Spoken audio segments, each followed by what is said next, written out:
Completo y Viviano Villarreal, a quienes invito a pasar aquí y después leeré sus semblanzas, por si no nos conocen.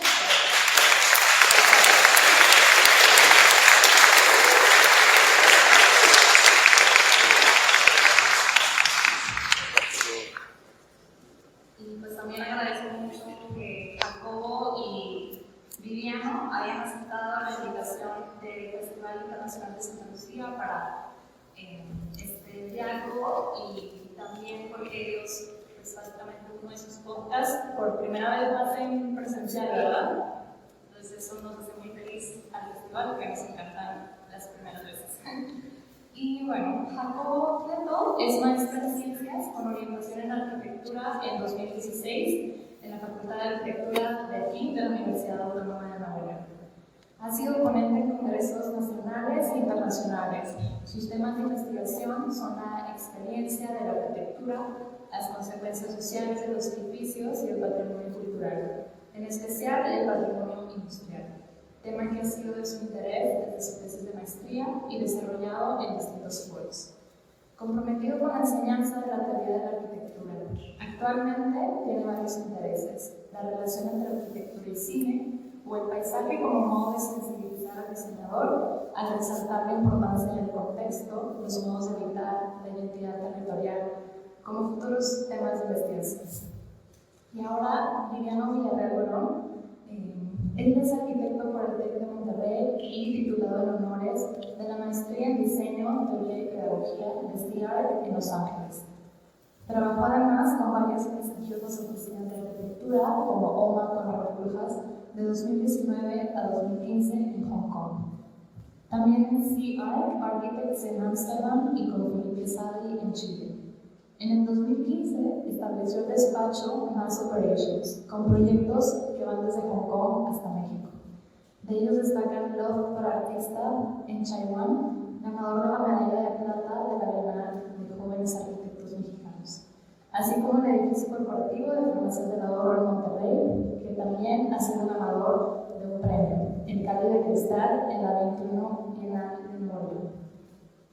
También tiene muchos más premios, como el Golden District al mayor corporativo en México 2021, la mención de honor del premio Finance Entre Muros del Grupo Reforma, y Viviano es también docente y ha impartido seminarios de talleres de arquitectura en Hong Kong, en Macao, Asia, así como México en la Universidad de Anáhuac, Autónoma de Nuevo León, TEC de Monterrey, CELIM, y actualmente es profesor de la UDEM. Y quisiera un poco introducir este podcast de arquitectura y filosofía, que inició en 2020 como una sugerencia de ustedes, de los alumnos.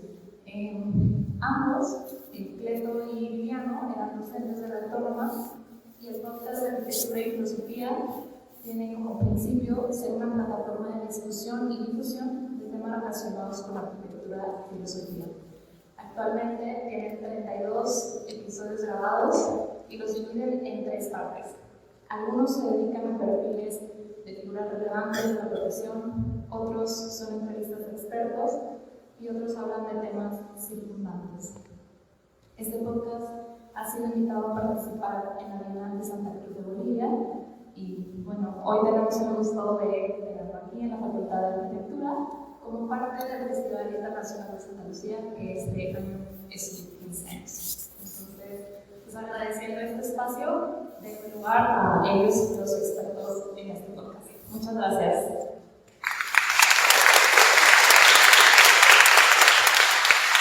Muchas gracias, Brenda. Y quiero hacer segunda, tanto por Jacobo como parte, que estamos súper emocionados. Un par de primeros más, nunca había dado una conferencia sentado, o sea, tengo muy acostumbrado a estar moviendo para arriba y para abajo. Y bueno, esta es la primera vez que lo hacemos con gente, estamos súper acostumbrados a hacer este tipo de diálogos desde nuestra humilde cueva, ¿no? Que de hecho acabamos de inaugurar hace poco. Pero estar aquí en el auditorio polivalente de la UNI, la FAC, donde a mí me ha tocado participar como espectador igual que ustedes y ver a tantas personas tan importantes pasar por aquí, pues estar por aquí, de verdad es un honor y un reto. Lo tomamos con mucho gusto, porque aparte de eso dice que lo que estamos haciendo Jacobo y yo, como bien dijo Brenda, las sugerencias de sus alumnos está teniendo un impacto y que importa. Quiero empezar agradeciendo a 2 mujeres. Primero nada sería posible sin la invitación y sin el trabajo de organización de Brenda Fernández. Quiero por un aplauso para Brenda.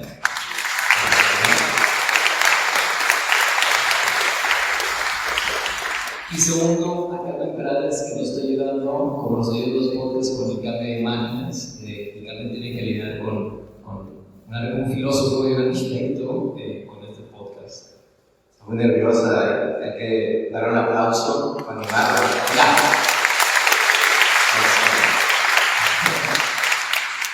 Bien, pues para comenzar, de la arquitectura del poder a las arquitecturas de la libertad, el poder singular y la libertad multifacética y en plural. De hecho, quiero confesar que yo estaba más interesado en hablar del poder y creo que todos estamos más interesados en hablar de las libertades.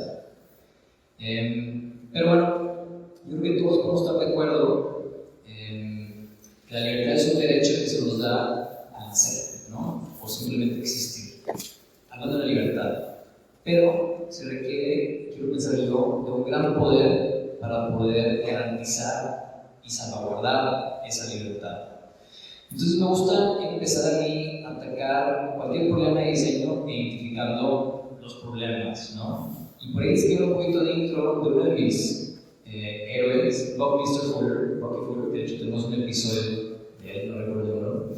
Pero Bucky Fuller se propuso una vez resolver un problema que era darle a todo el mundo una casa, un problema muy bonito a atacar. Pero se dio cuenta que era más importante primero darle a todo el mundo comida. Entonces, cuando pone él a trabajar a sus alumnos en su estudio de investigación, ¿cómo le pones a darle a todo el mundo de comer en el mundo? Pues primero tienen que ver cuánta gente vive en el mundo y cuánto espacio hay para trabajar la tierra para tener sembradíos, ¿no? Y no se dan cuenta que los mapas están mal. Entonces se proponen hacer un mapa nuevo y tenemos un mapa hecho por un ingeniero arquitecto, ¿no? Es importante definir los problemas cuando uno los quiere atacar, pero también es importante tomar escala. Entonces, si tomamos escala, una gran referencia es aquí los Powers of Ten de los IMSS, esta pareja de arquitectos de Charles Ray Eames. Y vean, por ejemplo, dónde nos lleva este viaje de los poderes del 10, se va a ir hasta el 10 del 24, desde una escena muy bonita en un picnic hasta donde se alcanza a ver el universo de la galaxia. Y regresa. Y lo interesante de este video para mí son muchas cosas, pero una para esta plática es que lo que nos corresponde como arquitectos y arquitectas, o sea, el poder que tenemos de diseñar interiores, arquitectura y urbanismo recae en dos de estos espacios, del 10 a la 0, ¿sí? Y del 10 a la 3. Entre estos dos espacios es donde únicamente tenemos poder nosotros. Todo lo demás tenemos cero poder. Si seguimos, exacto. Un par de ejemplos, ¿sí? Hablando de arquitectura y de urbanismo, están tan lejos de ser autónomos.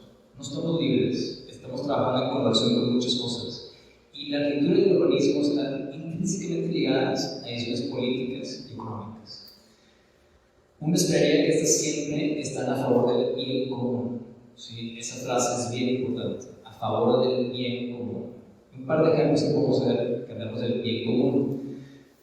Si seguimos en la siguiente, vemos temas que han pasado aquí mismo en Monterrey, ¿no? El proyecto de mejorar una avenida que se lleva en contra de algunas comunidades. Uno esperaría, y no quiero entrar en tema de esto, de que esto es por el bien común.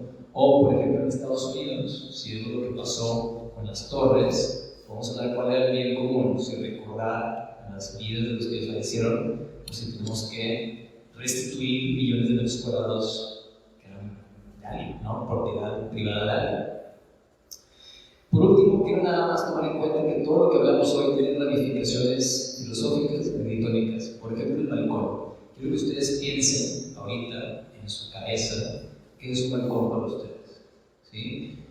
Muchas veces un edificio residencial, si no tiene balcones, no tiene entonces el espíritu de ser residencial. La historia del balcón es esta: es una defensa militar. Por esos agujeros donde está el balcón, se tiraban piedras y aceite ardiendo para los soldados que estaban invadiendo. Eso es el principio de un balcón. Y sin embargo, también vemos que el balcón puede ser utilizado de diferentes maneras. El balcón tiene el poder de sanar, como el hospital de Paine, ¿no? De Alto. El balcón puede ser utilizado para convocar. Y quiero esperar que aquí también está sanando a esa persona, ¿no? A esta gente congregada. Pero ese mismo balcón puede ser utilizado con otros fines, ¿no? Aquí vemos, por ejemplo, a Hitler convocando también. Y es el mismo elemento arquitectónico siendo utilizado por el poder. El mismo elemento arquitectónico siendo utilizado por el poder. Pero nosotros tenemos una decisión en ese poder, como arquitectos, como ciudadanos. Entonces, si vemos los siguientes slides, ahí está Hitler utilizando su balcón y luego un soldado de los aliados, después de derrocar a Hitler, haciendo la pantomima de Hitler mismo, ¿no? Utilizando su propio balcón en contra del poder. Ahí lo vemos. Bien, por último, quiero repetir esta frase: el poder siempre requiere de la arquitectura, pero la arquitectura no siempre requiere del poder. ¿Sí? Ya me estoy extendiendo un poquito, pero traje para leer, pero recordar que, por ejemplo, la basílica era un edificio laico y Constantino, con el imperio bizantino, decide hacer cristianismo en la ley y no dejar de perseguir a los cristianos, y se usa la arquitectura de la basílica como un edificio religioso. Antes poder era la religión, ¿no? Entonces hay que recordar este tipo de cosas. Si quieres pasamos, Carmen, a repetir esta frase. Y por último, aquí les quiero dejar una película que quizás hayan visto, y espero que hayan leído libros y son arquitectos de textos, El Manantial, donde le cambian al único proyecto que tiene, está a punto de irse en quiebra, y gana un concurso de edificio y se lo tienen que cambiar todo. Y no se deja contra el poder. Y les dice: yo no construyo para atraer clientes, yo necesito clientes para construir.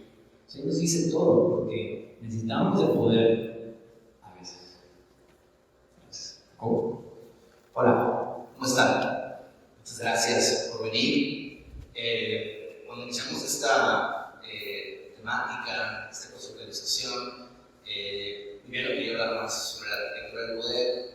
Sentía que dejarlo solamente en la arquitectura del poder, pues prácticamente podría transformarse pues, en un lamento. Porque, al final de cuentas, cuando hablamos de la arquitectura del poder, estamos hablando siempre de una posición en donde el arquitecto, la arquitecta se ve supeditada a ese poderoso, ya sea un líder religioso, ya sea un empresario privado, un líder político. Lo que he dicho Liliano, si buscamos más fundamento y si vamos hacia lo básico o hacia lo esencial de la arquitectura, podemos decir que la arquitectura no es un hecho neutral.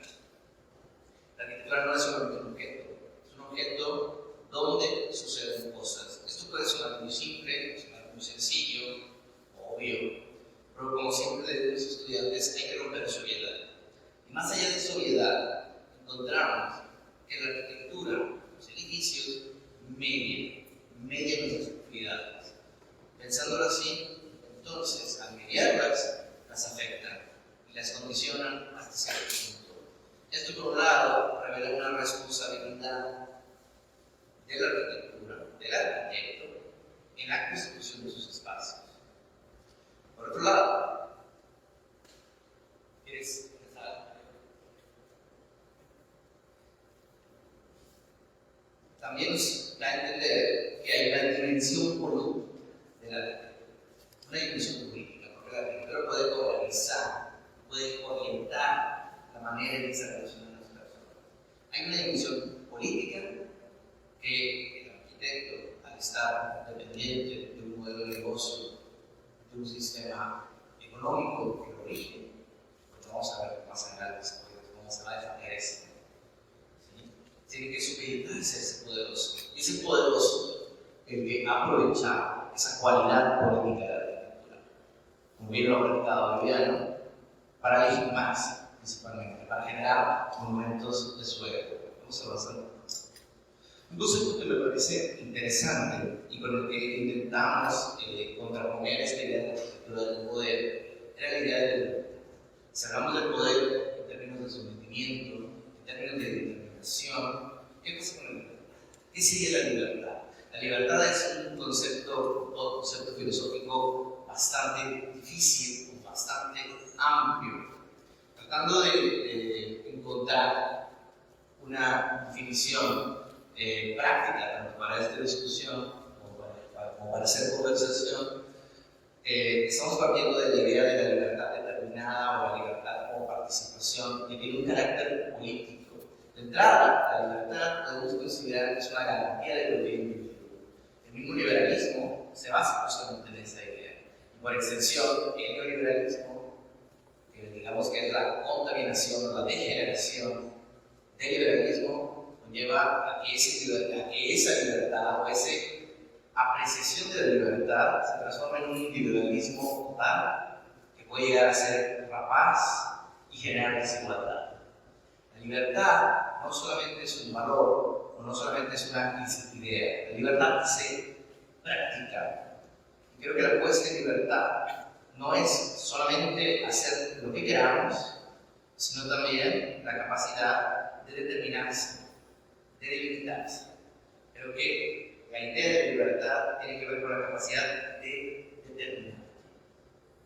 En este sentido, cualquier acto de cooperación solamente es posible con personas que gocen de libertad.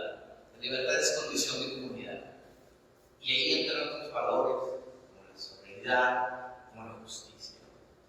El gran problema, y esto lo anuncia Luis Villoro, probablemente uno de los grandes filósofos de México, es que si no hay un plano de igualdad, es decir, si no hay una serie de condiciones, vamos a decirlo, similares, no puede haber libertad. Vamos a partir de aquí a tratar de generar una discusión en tanto, ¿qué tanto podemos ser libres? ¿Sí?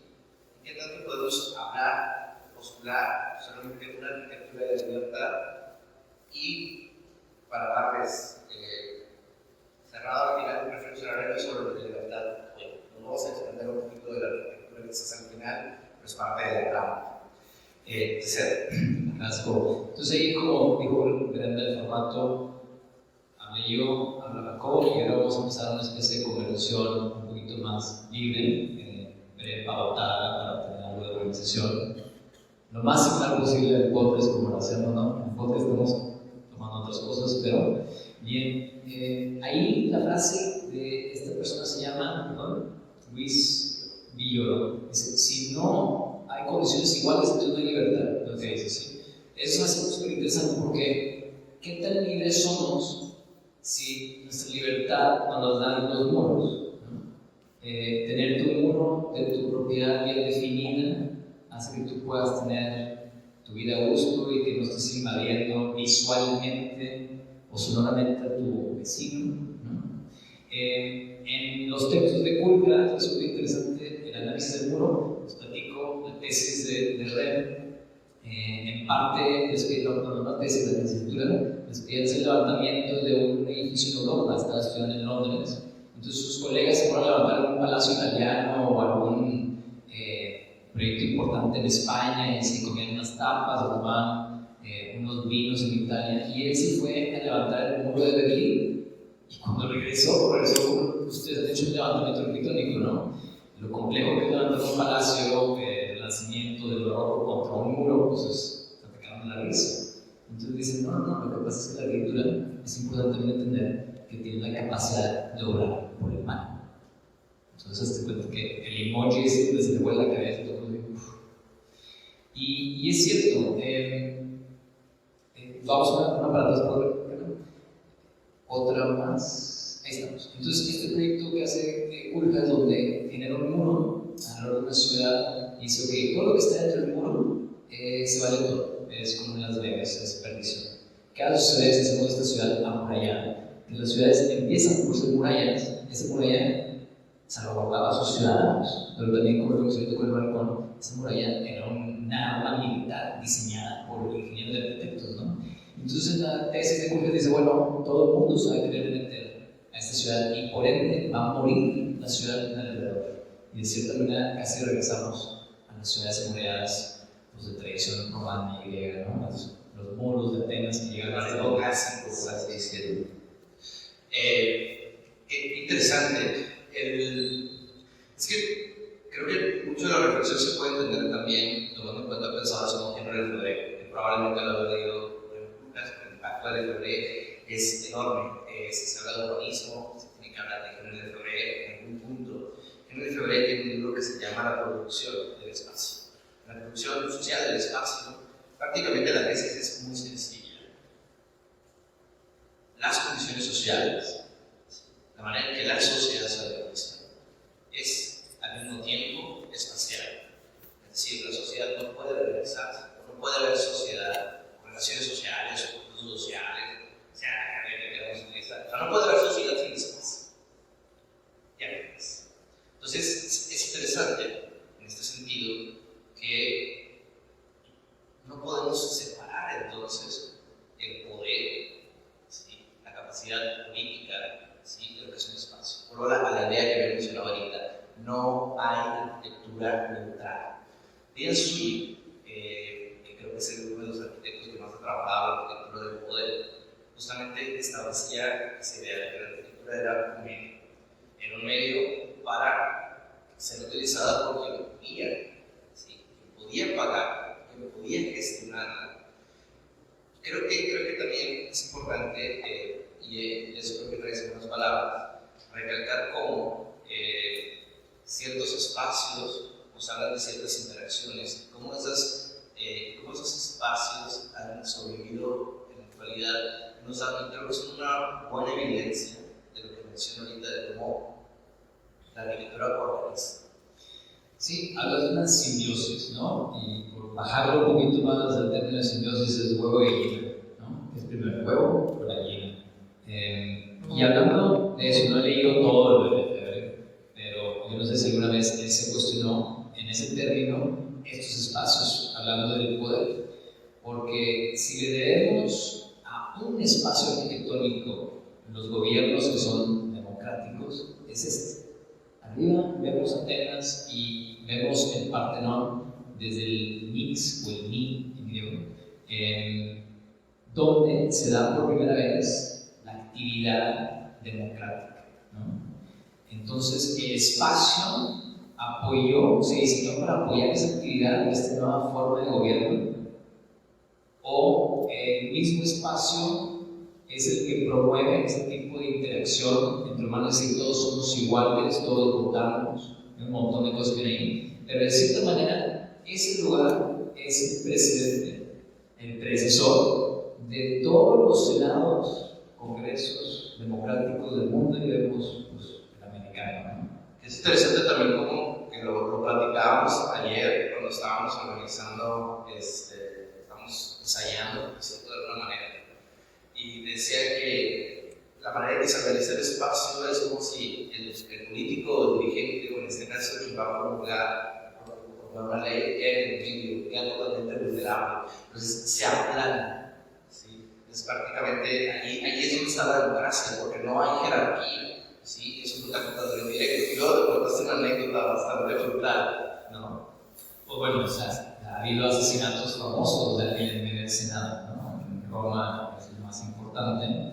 Pero algo que platicamos ayer que se me ocurrió también, que resulta interesante es, en algunas tribus se usa el palo para, o sea, aquí el que pasa al centro tiene la palabra, la palabra es de la importancia, pero como tú dices, está a no a expensas, sino pero tiene responsabilidad con los demás y puede ser atacado verbalmente, físicamente. El tema de pasar la palabra es un tema ritual también, ¿no? Si existe este palo, si te lo paso, tú puedes hablar, ¿no? Es interesante cómo esos mismos rituales se traducen espacialmente, ¿sí? La manera en que se organiza el mobiliario, la manera en que se organiza el espacio. Si vamos un poco más allá de estos cuestionamientos, podemos, a lo mejor puede decir, bueno, pues realmente somos de libertad usamos, ¿sí? Y si no somos libres o qué tan libres podemos hacer, ¿cómo podemos seguir hablando de la libertad? Sin duda alguna estamos condicionados, estamos determinados en muchos sentidos. Y una de las determinaciones que me parecen muy interesantes, sobre todo cuando estamos hablando de los arquitectos, ¿sí? Es sobre su visión del mundo, es sobre su entendimiento de la arquitectura.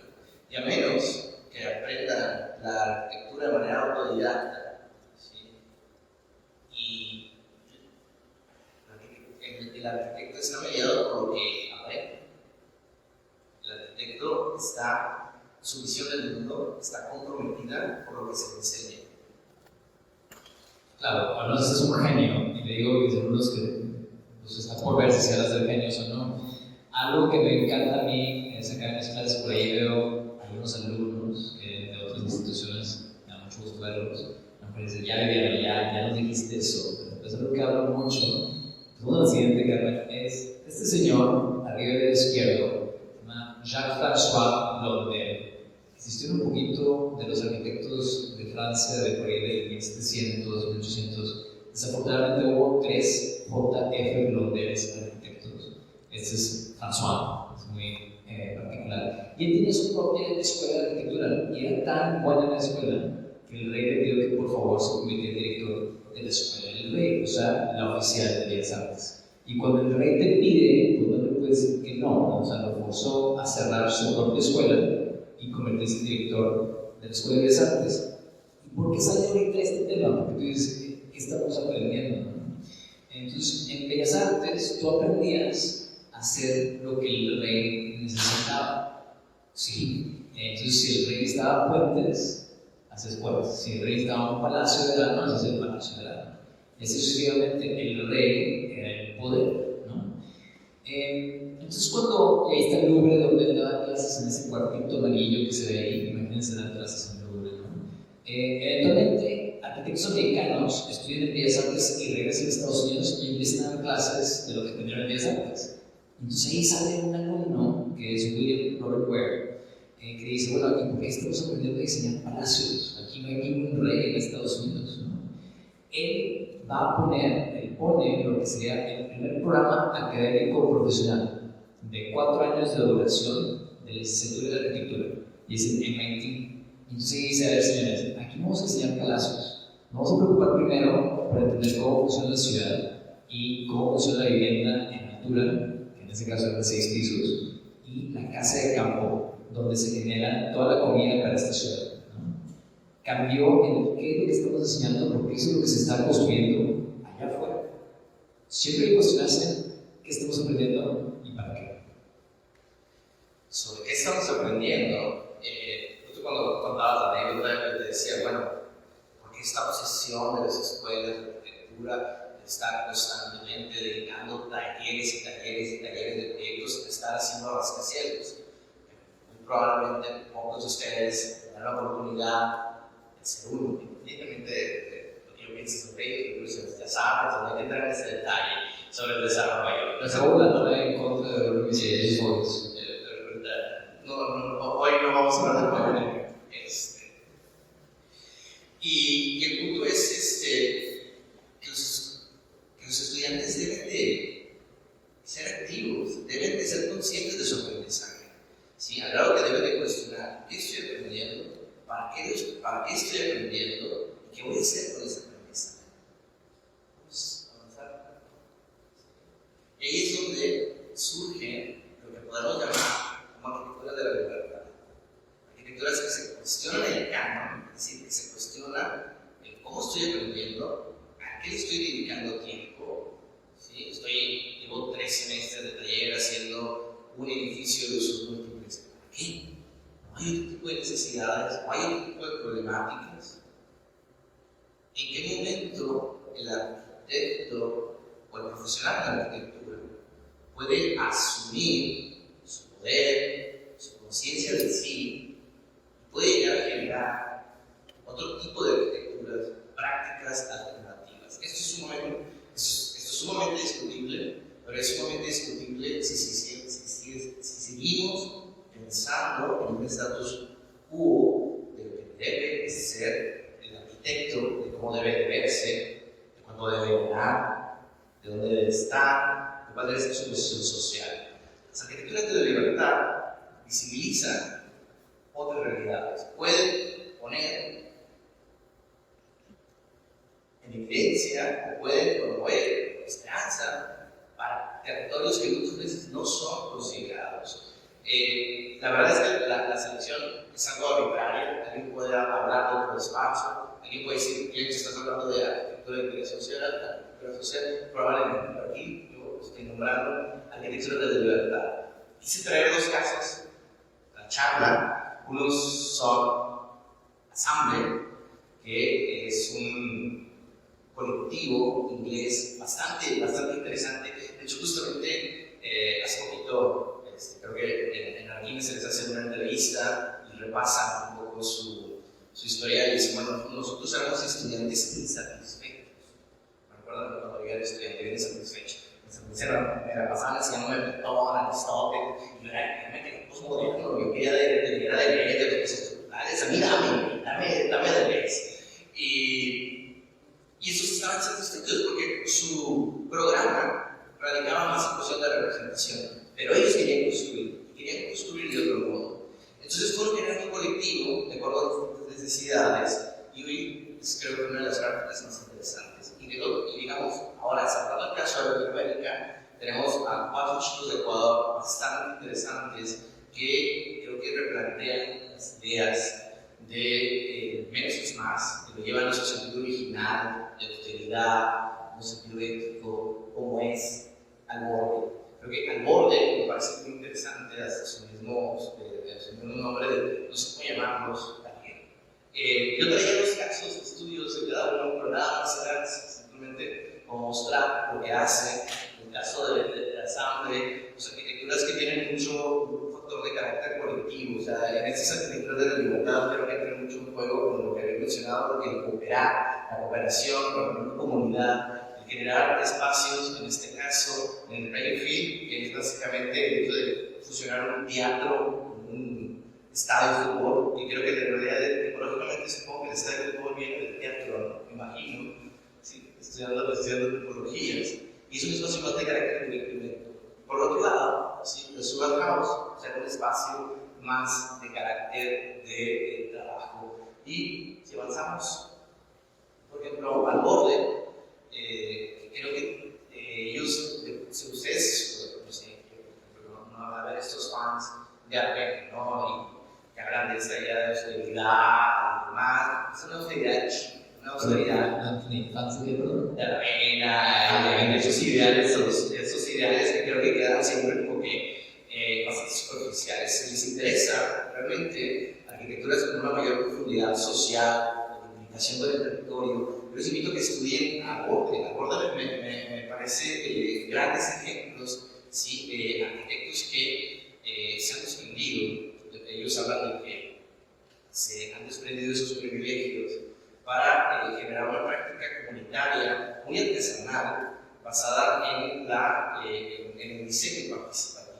De manera que han trabajado con comunidades, llamémosle vulnerables, para generar mejor arquitectura. Por ejemplo, el taller local hicieron el centro comunal. Es interesante porque fue un proceso de varias fases, como por extensión, me hubiera gustado ver algunos de sus diagramas, pero Alborge trabajó con esta escuela, con un taller de proyectos. Primero hicieron una parte, con otro taller de proyectos, creo que hicieron una cubierta, y el tercero, digamos, clase de taller, hizo un espacio que no se ve aquí, es una especie de espacio libre, espacio público. Entonces es interesante cómo también se retrata la práctica educativa. Imagínate que tú piensas un proyecto, pero no lo terminan los estudiantes que vienen detrás de ti. Entonces, esto habla de una práctica casi como colectiva, ¿sí? Y se genera una especie de memoria o de un diario proyectual que va con el tiempo. Vaya que me parece interesante. ¿Quieres contar algo de esto? Bueno, no, me interesa, de hecho, o sea, partes, no vamos a quedarnos en la otra por ahorita, parte diciendo que la gente que sigue la vida también que revise esos despachos como Assemble y Alborge. Y quiero saber cómo los comparas, cuáles son sus similitudes y diferencias en práctica. O sea, aquí estás hablando que sí están comprometidos, es un tipo de arquitectura participativa, pero ¿cómo se asemeja o difiere eso con...? Es que fuiste muy puntual en la realidad, ¿no? Bueno, creo que se trae polémica. Creo que ya tenemos un podcast, dos podcasts sobre Aravena. El punto con Aravena que yo he discutido es hasta qué punto es exitoso su arquitectura, su compromiso social. ¿Sí? O sea, hasta qué punto ese compromiso social no es más bien una responsabilidad social de la empresa. Creo que eso está fuera de la conversación de hoy, pero el capitalismo siempre va a apuntar hacia lo individual, la culpa siempre la tendrán los individuos. Entonces, la idea es como la de la fuerza del vernáculo y decir que la gente tiene que completar una vivienda, me parecen ideas bastante capitalistas, que en última instancia pues, son, que pueden cuadrarse dentro de ese sistema y que realmente no cambian el status quo. Entonces, supongo que se acerca a la Arena, está buscando arquitecturas alternativas que replanteen ese status quo. En ese sentido, estoy tratando de mostrar otro tipo de opciones que también son cuestionables. Estudiantes en el noveno, estamos viendo una lectura que habla sobre estos nuevos despachos supuestamente postcapitalistas, y de hecho hablan de Assemble y de cómo Assemble hasta lo ha criticado uno de tus maestros, Pato Chumaje, de que los ha llamado pequeños estilistas de la pobreza, que es una de las críticas también que hay por ahí. No creo que tenga muchas cosas, yo de acuerdo con Patrick, pero es más interesante porque lo hemos platicado que de repente nos enamoramos de la figura del arquitecto que se flagela solo, ¿no? O sea, que es Opus Dei, que es certificado, que no tiene pertenencias y que se lleve por la comunidad. Y eso está bien, y es un tipo de arquitectura como tú mostraste, y ese tipo de arquitectura participativa es parte de ese, digamos, capítulo del tipo de trabajo, pero luego quizá cambia de parecer el arquitecto y la obra cambia, y la vemos con otra óptica, porque nos quedamos enamorados de como que la figura franciscana, ¿no? Entonces hablamos del podcast en una ocasión de Sumter, y luego vemos qué es lo que pasa con Sumter al final de esta obra, y vemos que es muy diferente y quedamos desilusionados. Yo creo que hay que poder separar el autor de la obra. Pero si vamos a continuar, comenzaste tú diciendo que hay que cuestionar el canon, ¿no? Y el status quo. Y volviendo, porque pues, estoy bien interesado en la arquitectura del poder, para poder entender y para poder responder al poder, ¿no? Pues vamos a cuestionar lo que tenemos. Como hablábamos del Mix en Atenas, este edificio que después fue replicado en muchos lugares con la idea de que es el idealismo de la democracia, por eso es lo clásico sacar estos edificios en Estados Unidos y en otras partes. Pero vemos, por ejemplo, el Reichstag, que se parece en la historia, pues fue prácticamente demolido en las guerras. Los alemanes lo rescatan y le impiden no ideales griegos ni romanos, sino unos ideales mucho más contemporáneos de transparencia, de living, de espacio público, donde cualquier persona se puede parar dentro del edificio prácticamente gubernamental más importante del país y ver qué es lo que están haciendo sus servidores públicos. Es una manera muy diferente de pensar y que lo hacen ellos, ¿no? Y me gustaría, sin decir muchas palabras, más que se cuestionen qué edificio de gobierno tenemos nosotros aquí en la ciudad. ¿Cómo? Yo quiero ir de ese otro lado, pero no sé qué puede ser ideal, si sea la copia de un cálculo, ¿no? Esos edificios representan algo, ¿no? En Partenón y los clásicos representan ese Representan perfección, representan orden, etc. También habría que cuestionarse si esos dos edificios realmente tienen una connotación política, o si hay una visión detrás de ellos. Pero bueno, o sea, el tema de la democracia está bien interesante. O sea, cuando estaba Trump, creo que había una especie de ley o iniciativa de que quería que se construyera el neoclásico, una especie de neoclásico. ¿De qué te habla eso? O sea, el asunto del neoclásico siempre está relacionado con la idea de poder. Esta historia que conocen, muchos seguramente ya conocen, han estudiado historia de la arquitectura en Italia, que me parece que era Marinetti, era el arquitecto del fascismo. Entonces él promovía el fascismo y él promovía la búsqueda, la vanguardia, ¿no? El futurismo. Llega Mussolini al poder y le dice, Dios, instala un lenguaje neoclásico. Y lo mismo pasa con Hitler, ¿no? Esta discusión de que por qué se cierra la base, por qué Núñez no puede tener trabajo. el arte degenerado. Sí, o sea, que era un arte degenerado, se buscaba la idea del orden y el poder, ¿sí? Se tenía a partir de formas neoclásicas. Este famoso arquitecto de Diablo, ¿no? Su lenguaje es un lenguaje de carácter neoclásico. Entonces, estos son como la contraparte, ¿sí? De cómo la arquitectura del poder se sume en una figura donde el arquitecto prácticamente es como un instrumento más, un juguete más dentro de una red de poderes. Yo aquí también un poco como cerrando, yendo hacia otra dirección que me parece muy interesante, que creo que se puede generar una reflexión muy profunda sobre sus prácticas, sobre sus maneras de trabajar, sobre sus maneras de estudiar. Esto no sé qué tal pueda llegar a resultar. Creo que la idea de hablar de esto creo que es generar algo de alerta. Pero antes de ir hacia allá, encontré, cuando buscando ideas sobre libertad, encontré un textito interesante de Peter Luther, que es un filósofo alemán contemporáneo. Tiene, de hecho, unos libros que se llaman Esferas, que son muy interesantes a nivel del estudio del espacio. Entonces, es donde tiene un librito que se llama Es libertad.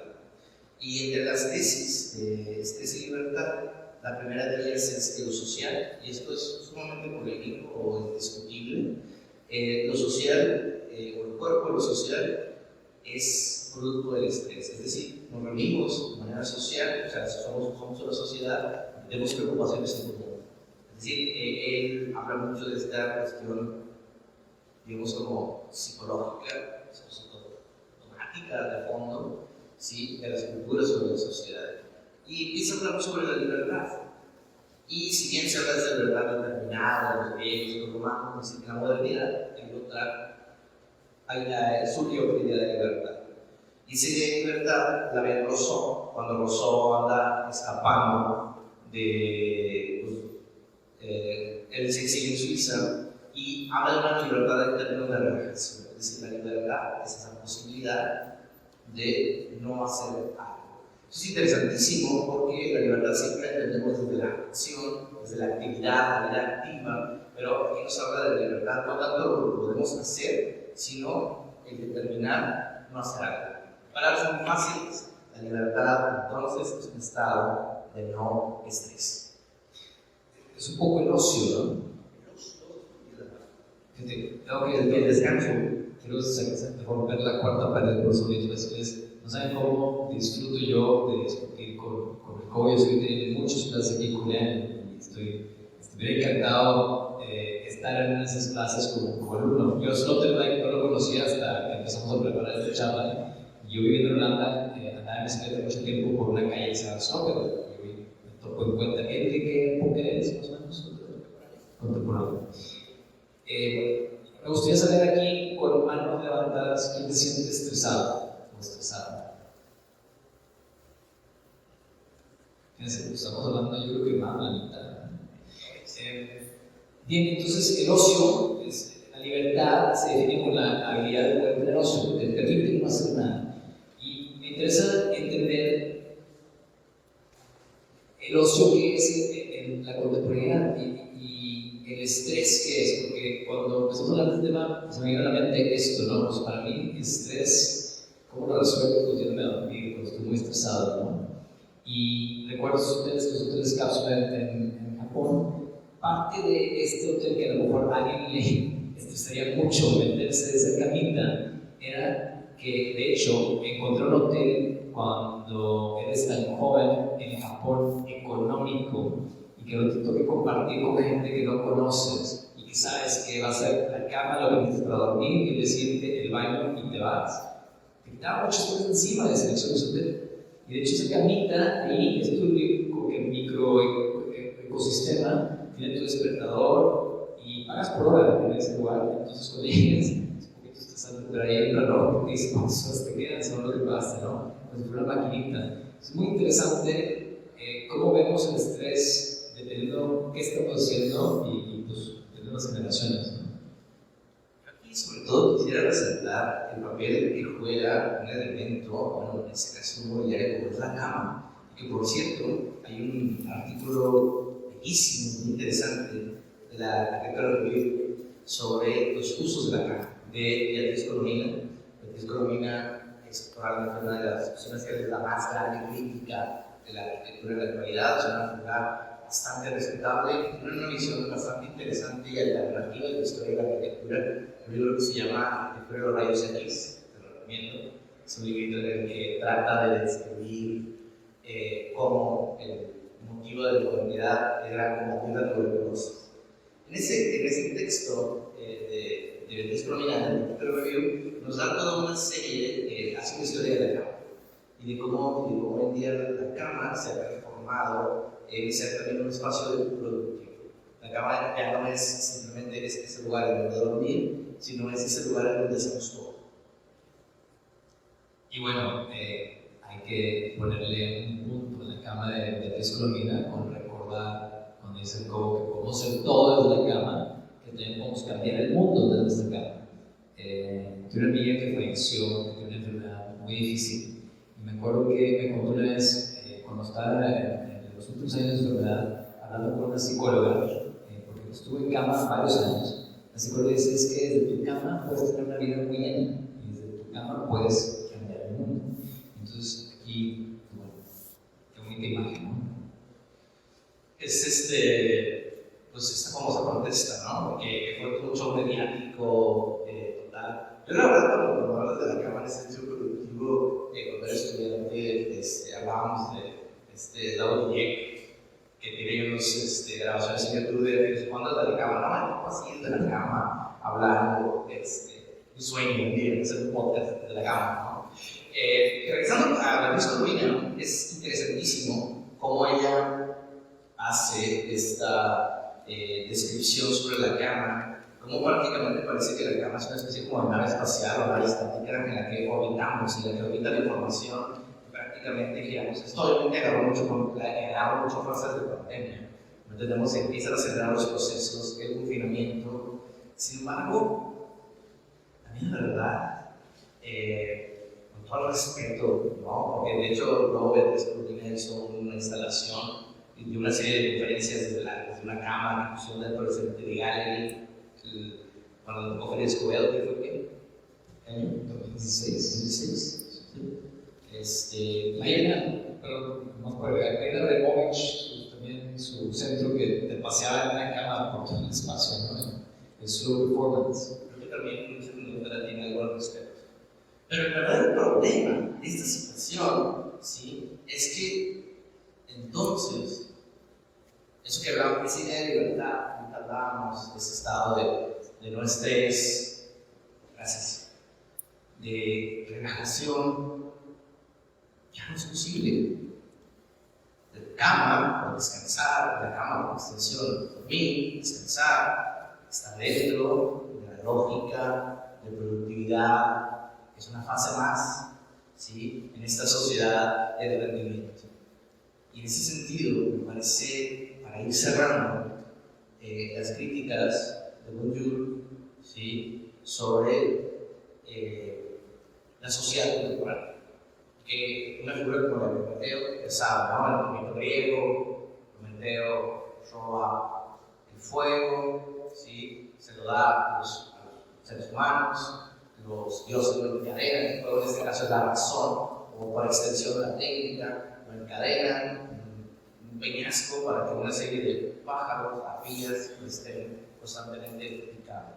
Dice Bourdieu, esto es Prometeo encadenado, es encadenado únicamente, es la figura del ser humano actual, ¿sí? En donde ya no hay libertad, en donde esos espacios de relajación, esos espacios de descanso se han sumado, se han integrado a la lógica de productividad. Y esto es sumamente, había que cuestionarlo. Esto nos habla también, entonces, ¿sí?, que ya no es posible, y ahí creo que empezamos a cerrar, que ya no es posible la libertad, ¿sí? O sea, en un estado así ya no es posible la libertad, ya no es posible descansar, dormir en una siesta es una práctica productiva, ya no es simplemente descansar. Creo que deberemos cuestionar esta situación y en este sentido me parece interesante que habría que imaginarnos, reflexionarnos, arquitecturas, mobiliario, diseño que permita liberar el cuerpo. Es posible recuperar esa libertad, es posible recuperar la siesta. ¿Por qué es importante hablar de descansar? ¿Sí? Porque si no descansamos, no puede haber contemplación. La auténtica creatividad está en la contemplación. Porque la libertad es contemplación. O sea, no es solamente la vida activa, la libertad es contemplación. Gracias.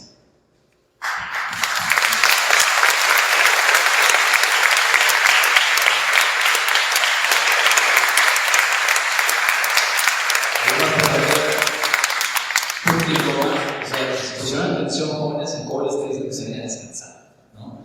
Y recuerdo esta frase que hablaba también Rem de que tenemos que perder tiempo, ¿no? No sé por qué, cómo se nos ocurrió hablar de la Daybed de Miss, ¿no? Porque es una cama que diseña para poder descansar y que parece sillón que no se vea en formato de tener en la oficina para poder tomar siestas, ¿no? Bueno, ahora empieza la parte que más disfrutamos, que de hecho en los podcasts no nos toca mucho hacerlo porque tendríamos que tener 8 ojos cada quien en diferentes pantallas, pero es la sesión de preguntas y respuestas, que nos encantaría dialogar con ustedes. En verdad, eso es lo que más nos emociona. Entonces, no sé si haya micrófonos para allá, si pasamos uno, acá tienen micrófonos para que tengan preguntas, si pueden, por favor, levantar la mano y con gusto dialogamos.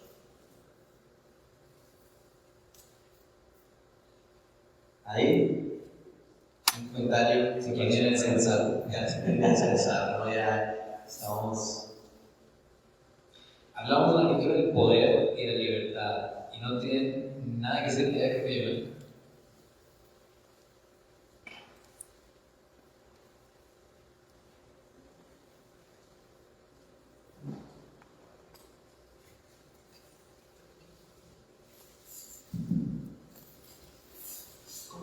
Sí, se escuchó. ¿Cómo esta parte final con la que cierra la contemplación, el descanso? ¿Cómo se contradice, por ejemplo, con el fascismo italiano? El movimiento da libertad al cuerpo. Activarte, no la contemplación, es lo que permite lograrlo. ¿A dónde quiero llegar? Al tema de ustedes, poder y arquitectura. Me pareció muy importante como análisis la palabra balcón y la palabra muro y lo que históricamente representa en las sociedades. Mi pregunta básicamente es, el arquitecto, ¿cómo puede detener el uso de su misión que hacen los poderosos de la arquitectura? Naturalmente entra la parte democrática, la democracia de la sociedad, pero sienta los radicales, izquierda y derecha, que hacen uso de la arquitectura. Termino por eso con una palabra. Me regreso a esa frase que contradice esta buena frase de ustedes, que esto fue todo lo contrario hace 60 años en Italia. Bueno, pues como lo mencionábamos ahorita en un primer momento, que hablábamos justamente de cómo el arquitecto, el profesional, podría generar otra serie de prácticas alternativas, pero creo que también hay otra respuesta, que justamente tiene que ver con lo que hablábamos al final. ¿Cómo puede el arquitecto frenar esto? Probablemente no lo pueda frenar, pero probablemente pueda negarse. Y el negarse, eso genera un precedente. Volviendo a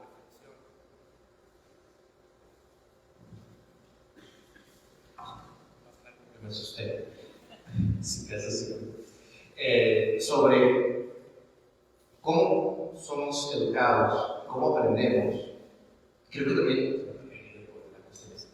es quizás también importante, yo le digo a los estudiantes, hay que en determinado momento enseñarnos a decir no, ¿sí? A decir no, o sea, no voy a ser cómplice de esta serie de procesos, ¿sí? No quiero caer en este lloro ridículo sobre no hay trabajo, etcétera, etcétera, etcétera. Pero creo que eso puede marcar precedentes, ¿sí? El negarse, el buscar otras alternativas, el tener conciencia, ¿qué es lo que voy a hacer?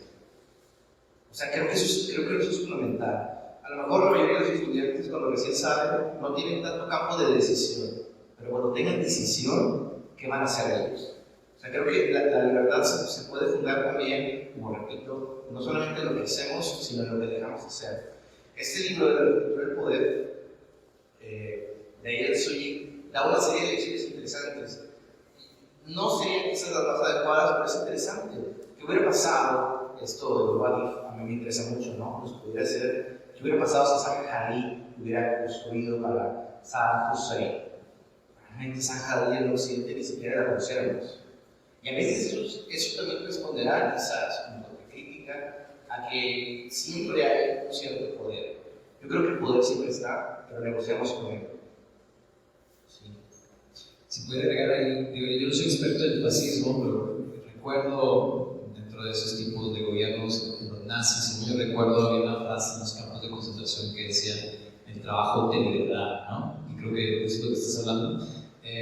Sí, y digo, no por seguir una frase nazi, ¿verdad? Pero yo creo que sí, extenuarte, trabajar duro y no estar contento de los frutos de tus labores es algo que sí conecta. Pero hace poco estábamos platicando con Juan Casas, que también es docente aquí, y nos da la labor de ser pues, partícipe, de ir a proteger, por ejemplo, el patrimonio cultural.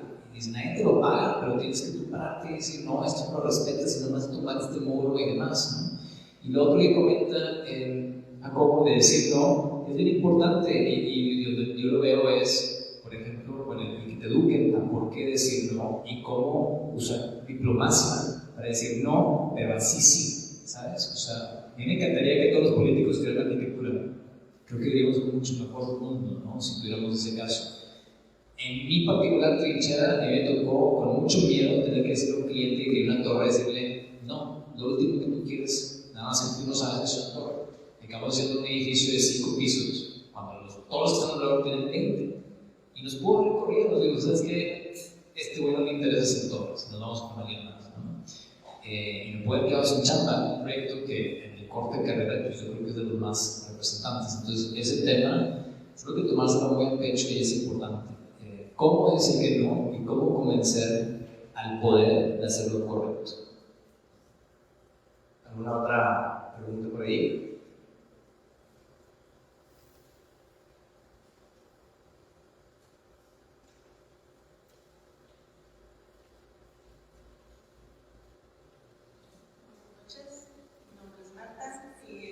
Y ahorita, bueno, vi totalmente la arquitectura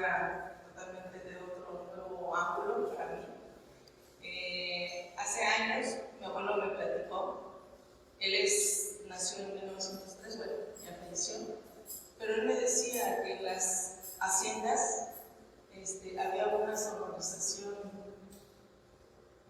magnífica. Las haciendas las construían con una sonorización, que todo lo que se escuchara en los cuartos de los campesinos lo escuchara el patrón y el hacendado. Entonces, quien había tomado leche, quien se había robado un dedo, quien hacía todo eso, pues ya no amanecía, ¿verdad? Desgraciadamente iban por ellos en la madrugada y los desaparecieron. Entonces, y así con esa sonorización y la arquitectura, decía usted que puede ser bueno, puede ser malo. Y hay todavía en haciendas viejas que aún está así. De hecho, en algunas cárceles, prisiones de hace años, todavía se escucha, o sea, está documentado la sonorización de la arquitectura. Y bueno, aunque eso ya lo había escuchado hace años, cuando era una niña, y ahorita me acordé precisamente de eso, entre otras cosas. Y es increíble, o sea, el arquitecto, o sea, de hace años, o sea, ya tenía el gusto por pequeños, no sé cómo se le puede decir, trucos maquiavélicos, cómo diseñar, cómo construir las haciendas a favor del hacendado, obviamente, ¿verdad? Y él escuchaba prácticamente todo lo que en todas las habitaciones se murmuraba. Nada más. Increíble. Creo que la compañera acaba de darnos un poco el ejemplo de que nosotros hemos dado, ¿no? Para ejemplificar esto, de cómo la arquitectura no es neutral, o sea, que la arquitectura no es neutral, a través de la arquitectura podemos generar, en este caso, orden, Sí, o sea, por ejemplo, las iglesias es una arquitectura extraordinaria, llena de túneles, de secretos, ¿verdad? Igualmente de sonorización, o sea, no es un secreto, o es un secreto a voces que la iglesia durante siglos ha encubierto a políticos, a quien se les ha antojado, que entran por una puerta y salen a otro estado, ¿verdad? Los túneles y todo, o sea. La arquitectura de la iglesia es muy interesante porque lo tocamos aquí con el tema de usar la basílica, más de qué es lo que sucede ahí en diferentes épocas y demás. La arquitectura de la basílica es un techo alto porque se daban oficios de poder del gobierno y comercio y demás. Y luego se lo usa como iglesia y cambia un poco, pero utiliza la basílica. Y ahora se dice, yo lo he escuchado, que los techos altos te hacían sentir pequeño, ¿no? Pequeño ante Dios. Pero de hecho, eso fue algo que siguieron poéticos siguieron utilizando, porque al principio era el techo alto denotaba importancia del espacio, no tanto opresión. Pero es bien interesante cómo mostramos con el balcón y todo, diferentes elementos arquitectónicos pueden ser utilizados de diferentes maneras para el bien o para el mal. De hecho, también, por ejemplo, en el Chapultepec, o sea, donde está lo de los niños héroes, igualmente, o sea, hablando de sonorización, estás en un lado y en el otro se escucha bien lo que estás hablando. O sea, es increíble. ¿Cómo lo hacen? No lo sé. Pero la sonorización en construcciones, o sea, no sé, es increíble. A mí se me hizo muy fabuloso todo esto. Muchísimas gracias. ¿Tenemos más preguntas por acá? Acá adelante.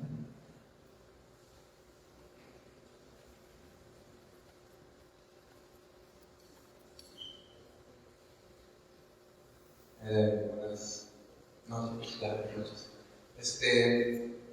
estaba autor, Gilder, que hacía mención mucho sobre actos de resistencia, espacios de resistencia en contra de la máquina. Esta puede ser el capitalismo, puede ser el fascismo quizá, por ejemplo, y eran estos, no sé si es exacto, esperanza o similares. Estamos hablando de arquitectura de libertad, estamos hablando de arquitectura de poder. Más que nada la opinión, ahorita todavía, no últimamente, no he tenido noticia, pero respecto a lo que es estos llamados centros de resistencia, directamente durante las marchas a los colectivos, por ejemplo, de los grupos feministas, que evidentemente atacan, por decirlo de una manera, a lo que es pues que los monumentos, que las esculturas, las estatuas, esculturas y demás. En lo personal, yo tengo una opinión a favor, siempre ha sido así, pero ustedes como arquitectos, filósofos, estos actos de resistencia tal cual, o sea, la mofa, la libertad propia del individuo, que si el estrés, que si no, su inmersión. Sí. Ok. De entrada, lo que estaré como académico es, yo no puedo hablar con ellos, ¿no? O sea, ¿por qué lo hacen? ¿Sí? Yo puedo dar una visión desde mis trincheras, si quiere, del escritorio, y me parece que así sencillo son actos de visibilidad, ¿sí? Son actos de visibilidad. Lo interesante aquí es que cuestionemos entonces cómo edificios, monumentos que parece ser que no nos importan, que nos da igual, pero si son afectados, si son trastocados, parece que eso nos mueve. Entonces, eso habla también del poder de la arquitectura, ¿sí? Y cómo la arquitectura transmite quiero ser breve.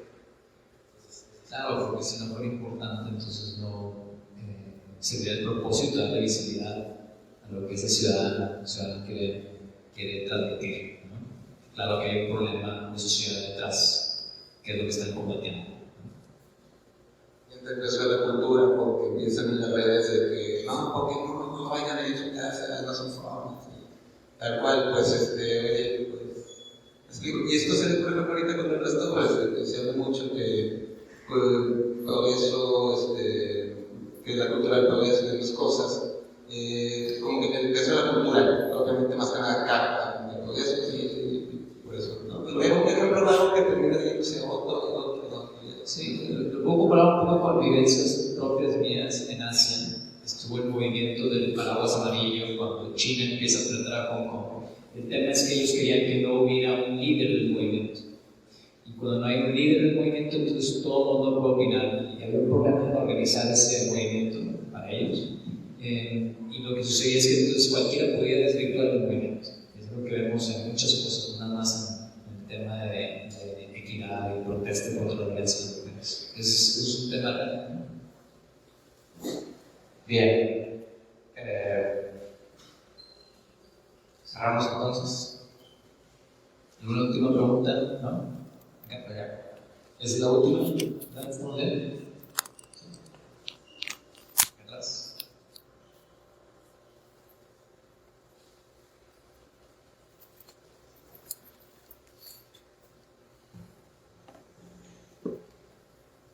Sí, bueno, me preguntaba acerca del poder que tiene pues, el gobierno para cambiar la ciudad, ¿no? Y algo que te ha quedado muy claro es que siempre muchos arquitectos me han dicho, y concuerdo con ellos, que la ciudad de Monterrey ha crecido más porque crece hacia los costados, ¿no? Y ahora aquí yo puedo preguntarles a ustedes, pues estoy aprovechando la oportunidad para aplicar esta duda. Es que ahora el gobierno lo que está haciendo, bueno, el gobierno, sino que las instituciones privadas y así, están haciendo que la ciudad crezca ahora sí hacia arriba, con muchos departamentos que estamos viendo, ¿no? Pero después están los problemas que dicen que estos departamentos, bueno, es un problema, ¿no? Dicen, afecta a las casas que están alrededor, ¿no? La gentrificación. Entonces digo, bueno, que ya la ciudad ya no crece en los costados y está creciendo hacia arriba. Pero también la gente se queja por eso, entonces ¿dónde está el equilibrio ahí? Esa es mi pregunta.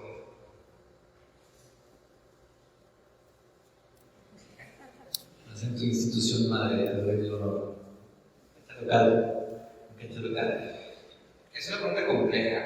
Yo creo, lo que sucede desconexión entre el interés privado y el interés público. Hay una desconexión muy grande entre los arquitectos y el interés público. Hace falta una iniciativa, hace falta políticas que puedan mediar, por ejemplo, el tema del derecho a la vivienda. ¿Sí? Creo que no hay criterios que regulen ese tipo de situaciones y por eso estamos ante esa situación. Y al final de cuentas la ciudad se la cedemos al desarrollador, ¿sí? Pues el desarrollador va a hacer lo que quiera con la ciudad, si no hay límites. ¿Sí? Ese es casi lo que es hablar de liberalismo, ¿sí? Es decir, dejarle al mercado que el mercado decida. Mientras no exista desde el Colegio de Arquitectos, ¿sí?, una iniciativa fuerte, ¿sí?, por tratar de defender, ¿sí?, tanto los derechos, ¿sí?, las posibilidades, ¿sí?, de hacer otro tipo de arquitectura y eso se transforme en iniciativas legales, la ciudad va a seguir siendo un caos. ¿Sí? Porque al final de cuentas, toda esa serie de desarrollos altos, pues, ¿para quién son? Eso es algo que también es parte de esta plática. ¿Sí? ¿Para quién es la arquitectura? ¿Para quién? ¿Para quien pueda? ¿Sí?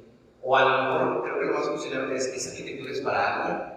¿O o el negocio solamente es construir? Es una cuestión muy compleja, ¿sí? Que habría que obviamente va a haber posturas, ¿sí? Yo apostaría por un desarrollo equilibrado, pero si no hay las leyes, ¿sí?, que puedan mediar, ¿sí?, es muy difícil, es muy complicado, ¿sí?, borde del abismo. Y nada más para poner un último comentario, es una pregunta bien importante y yo no profeso saber la respuesta, pero te puedo dar un par de comentarios. Hay siempre planeación urbana y plan maestro de la ciudad y luego crece según cómo la sociedad invierte dinero en diferentes partes. Encima de eso debe haber también por parte del gobierno del poder una planeación para que todo el mundo tenga una vivienda digna. Hace poco hablábamos con Juan Casas sobre este edificio que se atribuye a Mario Pani, el Condominio Cero, que fue el primero en el cual se permite que un desarrollador, de quien tú hablas, pueda construir con vivienda de muchas personas y vender y salirse. ¿Sí? Antiguamente no se podía hacer eso, tenías que tú administrar las rentas. Yo creo que hace más falta de eso, porque entonces esa es la vivienda, lo que llaman en Estados Unidos la renta controlada, ¿sí? Vivienda asequible, aunque es en altura.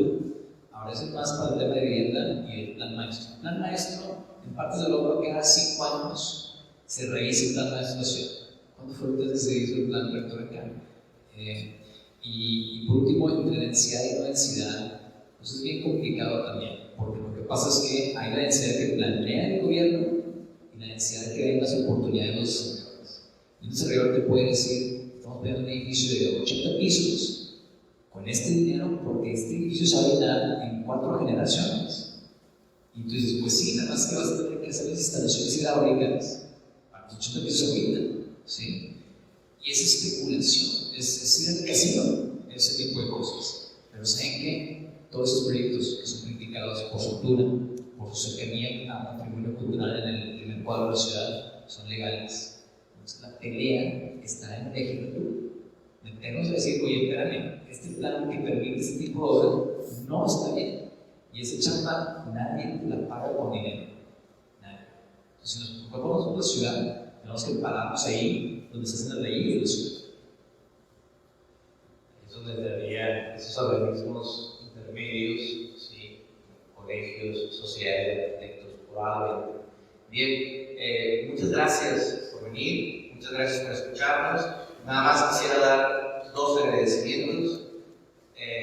Muy encarecidamente a la doctora María Teresa Cedillo, directora de esta facultad, gracias por brindarnos este espacio. También a los compañeros de eventos y de audiovisual, se lo dejaron hasta bastante tarde. Por último, gracias a Brenda Fernández por hacer este sueño realidad, de tener este podcast presencial. Nos vemos.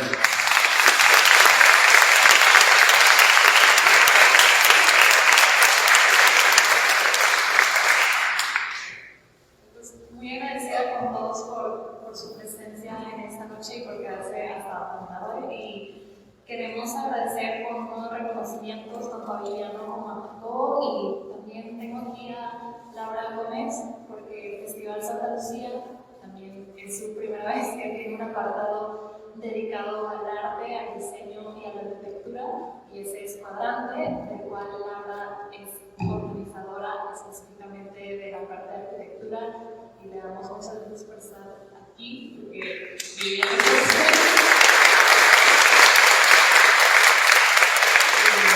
bueno, pues vamos a dar estos reconocimientos, es conmemorativo de 15 años y de la primera edición de Cuadrante. Muchas gracias.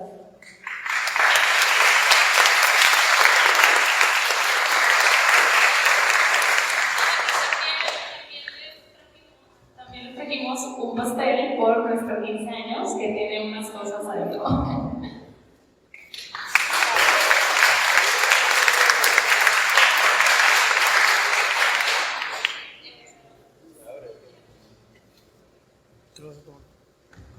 Y también si quieren algo del pastel pueden participar porque hay un giveaway activo en el festival y lo pueden abrir si quieren.